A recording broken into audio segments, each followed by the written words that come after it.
Nasa kustodiya na ng CIDG Region 7 ang babaeng dumukot umano sa isang sanggol sa Vicente Soto Memorial Medical Center. Giit ng suspect, hindi niya dinukot ang sanggol dahil sariling anak daw niya ito. Makibalita tayo kay Chona Carrion ng GMA Cebu. Natunto na kagabi sa isang bahay sa Sitio Fatima, Barangay Lahog, Cebu City, ang babaeng dumukot umano sa sanggol mula sa Vicente Soto Memorial Medical Center nitong Lunes.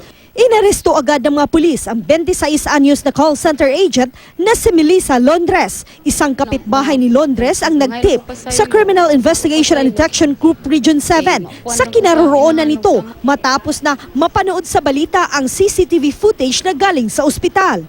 Based on information around the vicinity, sinasabi nila na ito nagpipretend na buntis o ano, and then later on nagkaroon na siya ng baby na dala.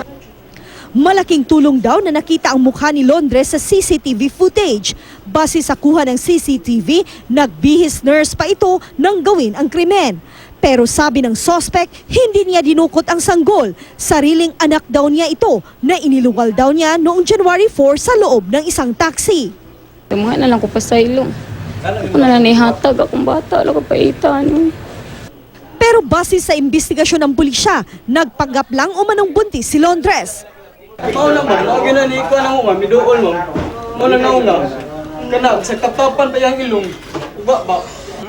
Malaki naman ang pasasalamat naman ng ama ng sanggol sa pagkakabalik sa kanilang anak. Kasamang dinakip ng mga otoridad ang nobyo ni Londres.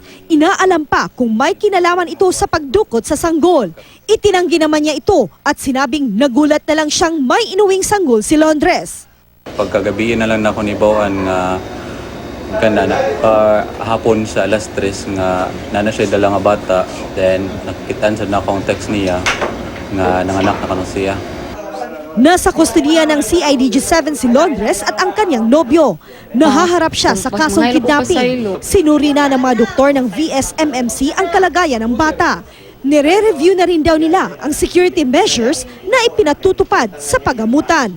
Chona Carrion, Nagbabalita, Pilipinas.